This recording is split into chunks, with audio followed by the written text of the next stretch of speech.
Hey everyone, Discordian Kitty here. Horrific visions have returned this week in World of Warcraft.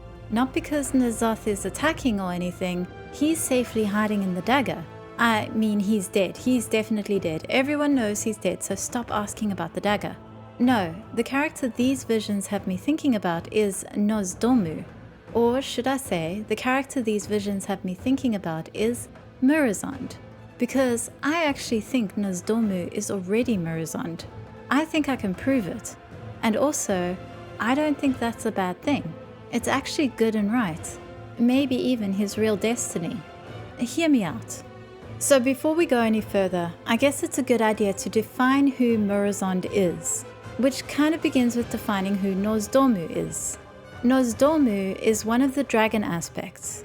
5 dragons who in ancient times were empowered by the Titans and charged with the guardianship of Azeroth. Nozdormu is the aspect of the bronze Dragonflight. They were tasked to protect the one true timeline, that is to say, the timeline that the Titans consider to be the one true timeline. Murozond is an alternate future version of Nozdormu, one who has forsaken Nozdormu's sacred purpose. Murozond is the leader of the infinite Dragonflight. Instead of protecting the one true timeline, the Infinite spend their time meddling with the timeways, the complete opposite of what the Bronze Dragonflights are meant to be doing. The Infinite Dragonflight goes against everything Nozdormu and the Bronze Dragonflight stand for. So for him, the knowledge he becomes Murozond is something that weighs heavily on Nozdormu's mind. Listen to this passage from Charge of the Aspects, after Nozdormu is faced with a bronze dragon that Murozond murdered. Nozdormu lowered his head and clenched his eyes shut. It was as he had feared. The strands of time had been gathered and pulled towards the apocalypse. In that grey and lifeless future, even the Timeless One would meet his end. That, at least, was what he believed. Ages ago, when the Titan Aman'Thul had imbued him with his mastery over time, Nozdormu had also gained knowledge of his own demise. Who was responsible for his wounds? The Timeless One knew the answer, but he hoped more than anything that he was wrong, that what he had seen was an anomaly. Tik averted her eyes from Nozdormu. I have murdered one of my own. The damning words echoed in the Aspect's head. He had once thought the infinite flight was merely a symptom of an errant timeline. Yet, as inconceivable as it had seemed, he had learned that he and his bronze dragons would in the future abandon their sacred charge, protecting the integrity of time, and work to subvert it. During Cataclysm, Murozond and the Infinite Dragonflight assaulted several points in Azeroth's timeline, trying to change events in order to destroy the so-called one true timeline and bring about the Hour of Twilight for the Old Gods. We eventually traveled to the End Time, a distant future where Nozdormu is already Murozond, where we put an end to the Infinite Dragonflight's leader. Afterwards, Nozdormu told us, "At last it has come to pass, the moment of my demise. The loop is closed. My future self will cause no more harm. Still, in the future, I will fall to madness. And you, heroes, will vanquish me. The cycle will repeat. So it goes." It's all very bleak. Nozdormu doesn't want to fall to madness and become Murozond, but he will. And then we will kill him because we already have. It's a closed loop, unavoidable and depressing. In general, Nozdormu's existence has seemed pretty unavoidable and depressing. When he was made the aspect of the Bronze Dragonflight and granted powers by Aman'Thul himself, the gift came with a terrible burden, knowledge of his own death and that it's unavoidable. Seeing all of time is my fate and my curse. In fact, that's supposed to be what would eventually lead to him becoming Murozond, trying to avoid his own death.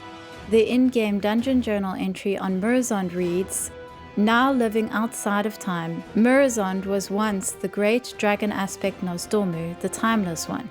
After the Titans showed him his own death, the tormented Nozdormu was tricked by the old gods into trying to subvert his own mortality. As a result, Nozdormu shattered the timeways and created the Infinite Dragonflight, jeopardizing the very future of Azeroth. So Nozdormu accepts his inevitable death, which means he must become Murozond. But Murozond doesn't accept his inevitable death because that's why he becomes Murozond. Again, it's unavoidable, depressing, and not a little confusing. Except things seemed to change in Dragonflight. Or did they? It's not entirely clear. When Dragonflight was announced, it felt certain that we would see Nozdormu transform into Murozond. Even his artwork seemed to hint it might happen. With his darkened appearance and bright blue eyes, the dragon on this picture is just close to his Murozond form enough to raise eyebrows. Except, Nozdormu never did become Murozond in Dragonflight. Or didn't he? For quite a bit of Dragonflight, Nozdormu seemed almost depressed, resigned to this horrible future he knew he couldn't avoid, which he also knew was going to happen soon. But Eternus is right. My fate is inevitable. What do you mean? Each day that passes, the future flows into the present, which blurs into the past. Soon, it will merge into one, and that is when I will become my darkest self, Murozond. And when that day comes to pass, I look to you to do what must be done. Yes, Timeless One. I will do exactly what you need me to. I will find another way. There is none. Time encompasses all possibilities. You taught me that. I will search every timeline, every moment, until I find a solution to save you. Chronormo, in all timelines, please know, I am and always have been proud of you. And this right here, this is really the moment when the bronze Dragonflight changed forever. Chromie, sweet innocent little Chromie, dropped the first little stone that would create the avalanche that would push Nozdormu past the point of no return. Because the bronze Dragonflight's purpose is not to search every timeline, every moment, until you find the solution to the problem you want to avoid. Their purpose is to protect the Titan's true timeline, even the worst things about it. Nozdormu knows about his transformation into Murozond, which will lead to his death, and that he has to accept it. He's not supposed to go looking through the timelines until he finds a way to avoid it. Chromie may be very wholesome and well-intentioned, but from the Titan's perspective, she's also actually being quite heretical here.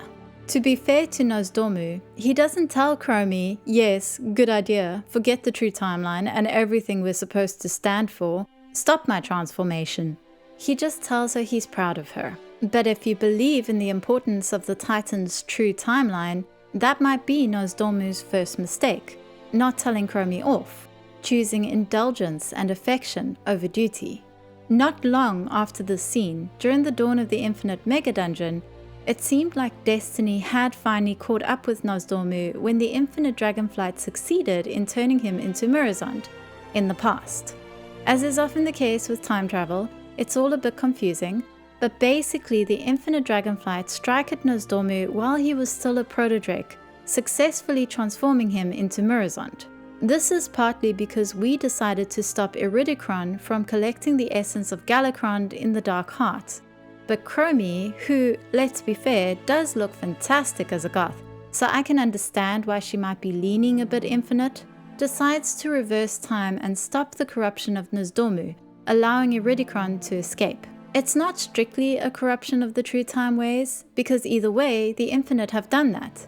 It's just Chromie making a choice between the two different corruptions, so that her friend remains safe. But because of this choice, Iridikron gets away with the Dark Heart, and at the end of the dungeon, he challenges Chromie about the Titans. And while he is of course the most obvious of bad guys, he's also not wrong. Tell me, little one, have you ever questioned why the Titans preserve this timeline? The Titans safeguard our world from monsters like you! Your faith means nothing to them. as you burn in the flames of my brother's wrath. They will not come. All they wanted was our world. We know a lot of this is true, and we've known it for some time. The Titans don't really care about us. During the Ulduar raid, we discovered the constellar Algalon was entirely prepared to wipe out all life on Azeroth rather than see the planet fall to corruption. In the War Within so far, we've discovered the Titans are using the Manifold to ensure Azeroth will become a Titan, and that she doesn't like it and has tried to escape. We've also learned the Titans left behind a failsafe to wipe out the Earthen of Khazar if they dare disobey their edicts. The message is pretty clear. The Titans care about our world soul, sure, but not us. They'll use us if we can be useful, but otherwise we can die as far as they're concerned. If the Titans were given the same choice that Chromie was, there's a strong chance they would have preferred to sacrifice Nozdormu, rather than allow Iridikron to get away with the Dark Heart, since that's the artifact that's being used to directly challenge their hold over the World Soul. Still, Iridikron isn't the sort of guy you listen to even when he does make a good point, and mostly all Chromie cared about was getting to see her friend again. Nozdormu? Nozdormu!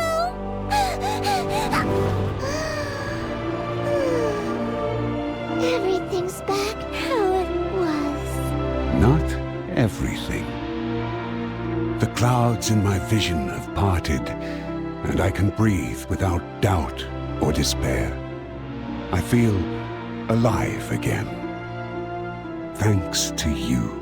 Afterwards, Nozdormu seems pretty sure that he has, in fact, avoided his transformation into Murozond. He no longer believes it's inevitable. It's all thanks to you. You have saved us from the Infinite's terrible dawn. But even more so, you have saved me from a fate that I thought was all but inevitable. You have my eternal gratitude. I have finally confronted a fear that has haunted me for so long. Too long. Murozond can now be left in the past, and I am ready to face the future with open eyes. God, there's some interesting wording there, but we'll get back to that in a moment.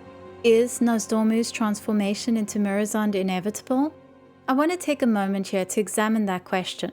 As I said earlier, when we face Murozond in the End Time dungeon, Nozdormu tells us it is. But he also tells us the End Time future is not inevitable, and is not the Titan's true timeline. This is a future of Azeroth, yes, but not an inevitable one. This future is what my fellow aspects are trying to avoid. However, Chronicles, which is written from the Titan perspective, states that Nozdormu's transformation into Murozond is inevitable. The victory was bittersweet for Nozdormu. Azeroth was safe, but he knew that he would one day fall to corruption and become Murozond.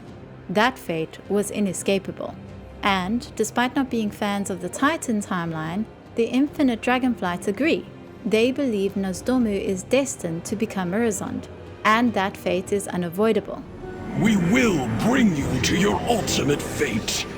You cannot deny what is to come. You only delay the inevitable! Murozond shall rise! I think this is because, across the timelines, including the Titan's favorite one, Nozdormu does transform into Murozond. But the circumstances of that transformation, and even the Murozond that he becomes, isn't always the same. The Murozond we've encountered so far is pretty horrific and bloodthirsty. He murders bronze dragons. He tries to bring about the Hour of Twilight. He makes Nozdormu sad. He's a bad guy.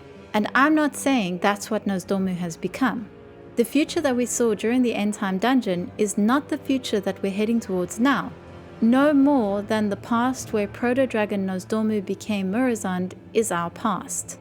But I do think Nozdormu is Murozond. But how is that possible?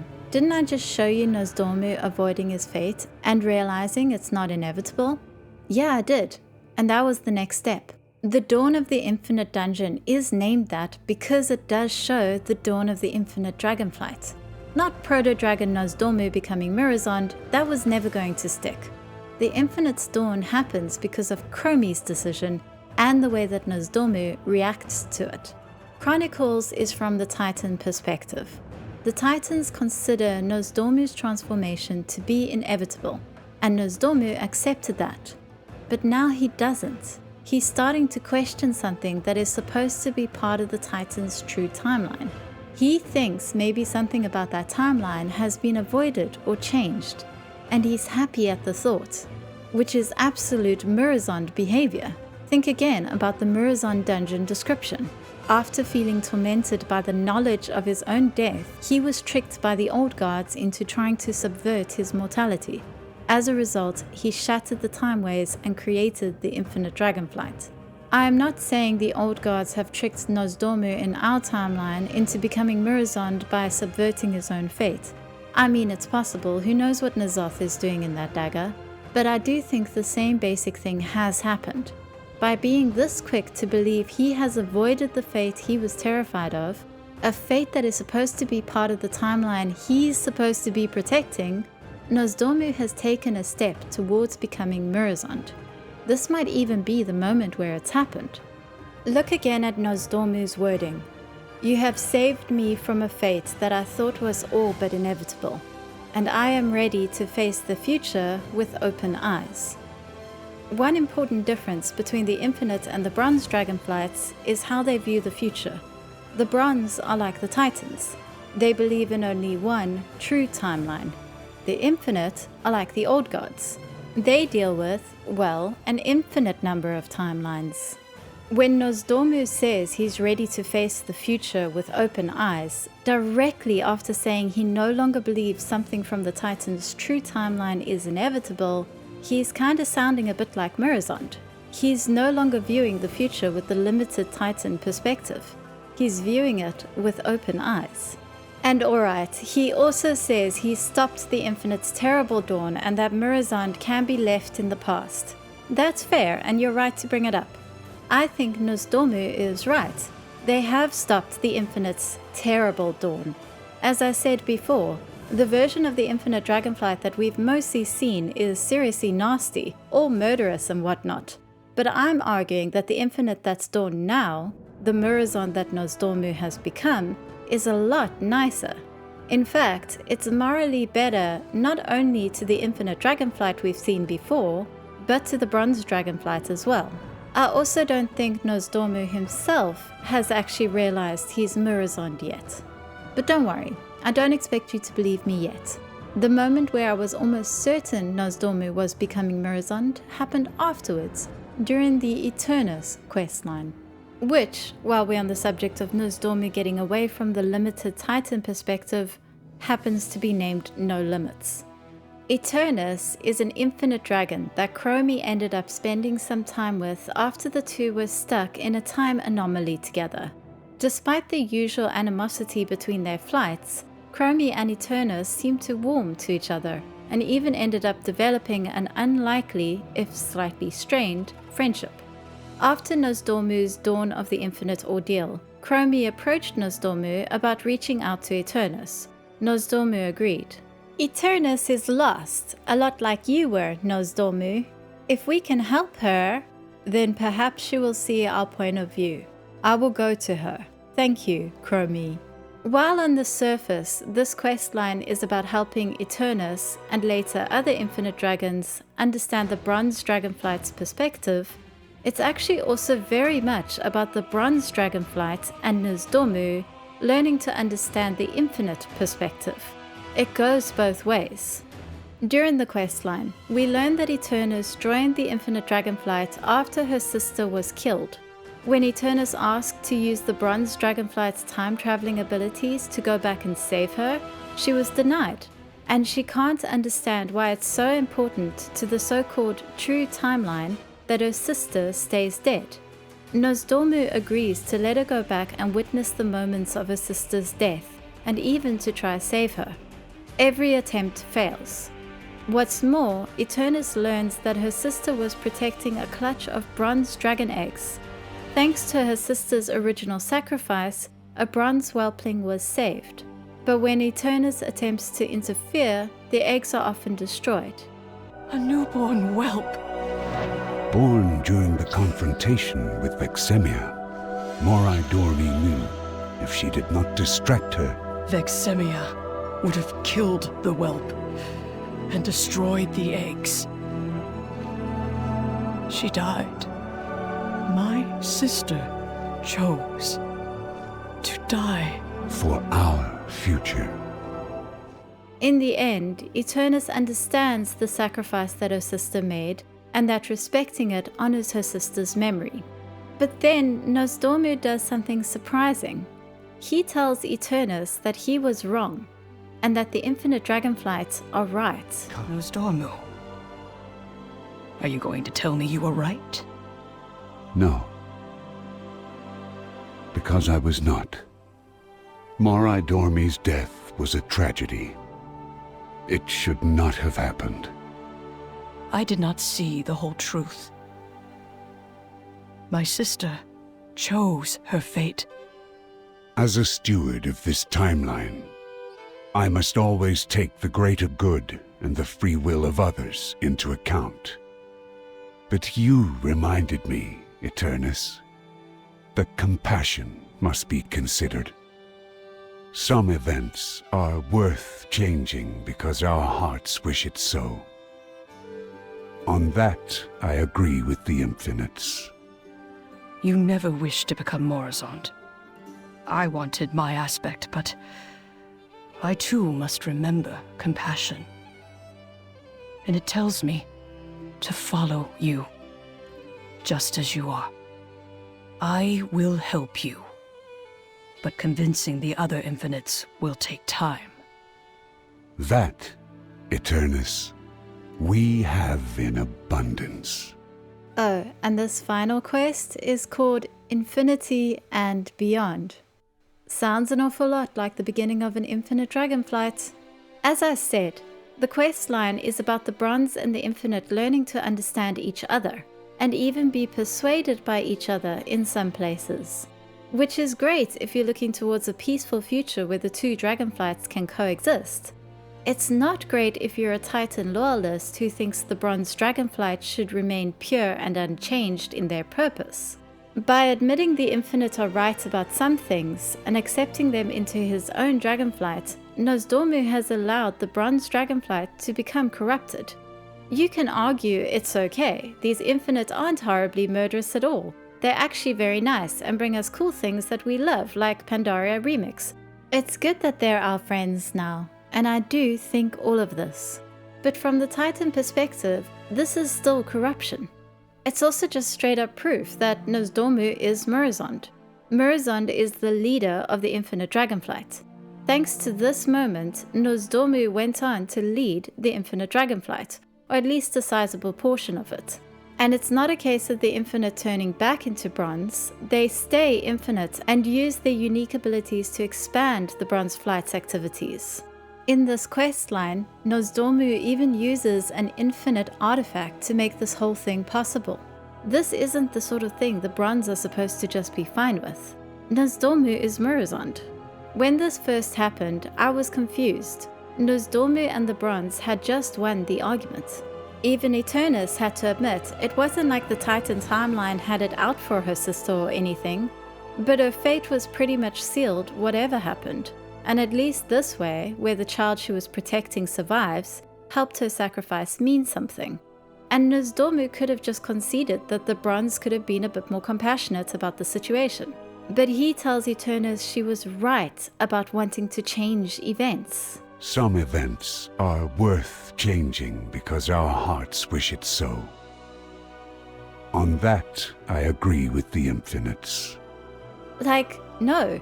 That's just not something the Titans would agree with. If an event is important to their precious true timeline, they don't care how much lumpy custard your heart bleeds. They expect you to stick with it. But Nozdormu tells Eternus she was right, and I think the reason is very close to something Chromie said. When Nozdormu looks at Eternus, he sees himself. And I think Eternus hits the nail on the head when she says, You never wished to become Murozond. Nozdormu did not want to become Murozond. It's the fate he most wants to avoid, probably more than his own death. And now, because his heart wished it so, he believes he's changed it. which is how he's become Murozond. And again, I'm not sure Nozdormu himself even realizes this, but by trying to avoid becoming Murozond, Nozdormu has become Murozond. It's exactly as it was foretold. But this time, it's not quite so tragic.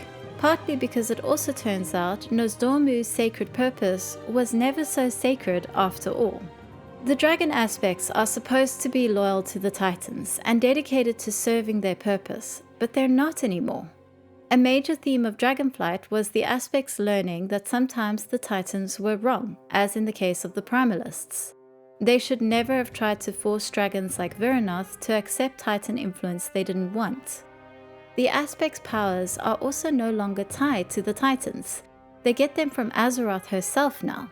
Even Verinoth is an aspect, something the Titans would probably not be on board with. That alone pretty much makes Nozdormu Murozond. From the Titan perspective, he's no longer their guardian of their timeline. It's all heresy all the way down. From the dragon aspect perspective, there's a new boss in town, and we have reason to believe she's not that fond of the Titans. And here's the thing. Once, the idea of the dragon aspects breaking away from the Titans like this might have been seen as the start of something terrible. But things have changed. Once, all the infinite dragons were believed to be irredeemable and evil, but things have changed. Once, we might have thought Nozdormu becoming Murozond has to be a bad thing, it has to make him a villain, but things have changed. And once, I might have believed it had to be Nozdormu or Murozond, the bronze or the infinite, but we've already seen at least the last two working together and coexisting. Things have changed.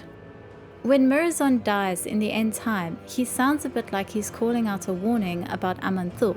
You know not what you have done, Aman'Thul.